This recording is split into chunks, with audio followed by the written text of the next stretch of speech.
kombucha atau air seduhan teh dengan gula yang difermentasi selama 8-12 hari dengan penambahan asam asetat dengan beberapa jenis khamir.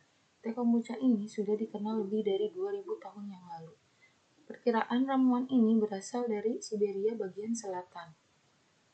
Kandungan senyawa polifenol yang dapat mencegah penyakit ini terdapat pada teh.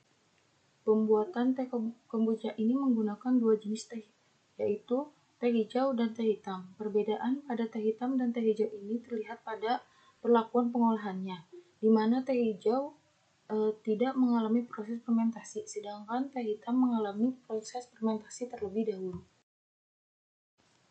Proses pembuatan teh kombucha ini baik teh hitam maupun teh hijau melalui proses yang sama. Pada teh hitam ditambahkan sukrosa 10%, sedangkan pada teh hijau jika hanya ditambahkan gula saja tidak akan mencukupi sehingga dibutuhkan zat-zat tertentu. Karena selain itu teh hijau ini mengandung senyawa polifenol yang bersifat antimikroba.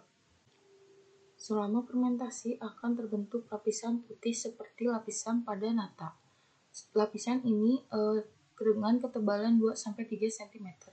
Cairan yang di bawah lapisan tersebutlah yang akan digunakan. Lalu, proses pembuatan etanol dengan khamir oleh Acetobacter xylemum.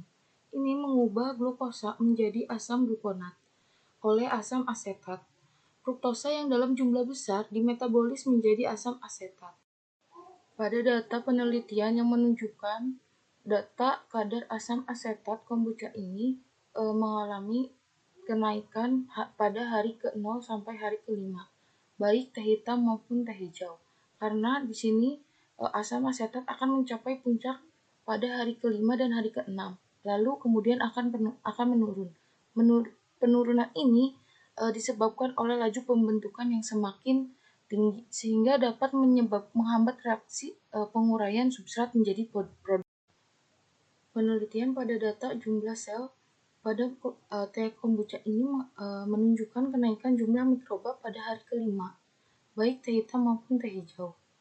Disebabkan karena gula produksi yang masih cukup untuk pertumbuhan mikroba, lalu mengalami penurunan pada hari ke-6 dan hari ke-8. Disebabkan gula produksi yang sudah mulai habis dan penurunan nutrisi. pH teh kombucha selama proses fermentasi menunjukkan penurunan pH selama proses fermentasi berlangsung karena kaitannya dengan kenaikan kadar asam asetat dan kandungan protein yang ada di dalam teh. Hasil perlakuan kinetika fermentasi pada teh kombucha. Kinetika fermentasi ini bertujuan untuk menggambarkan pertumbuhan dan pembentukan produk oleh mikroorganisme. Kecepatan pertumbuhan spesifik adalah kecepatan pertumbuhan persatuan jumlah biomassa. Tahapan fermentasi ini dibagi menjadi dua, yaitu tahap aerob dan anaerob. Dan diubah menjadi karbon dioksida, air, dan energi. Pada suasana aerob ini terjadi selama 2 hari dengan kenaikan pertumbuhan yang tinggi.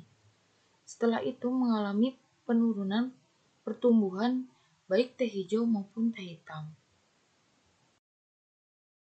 Kecepatan pertumbuhan spesifik yaitu 0,055 per jam, sedangkan pada suasana anaerob kecepatan pertumbuhan spesifik 0,015 per jam.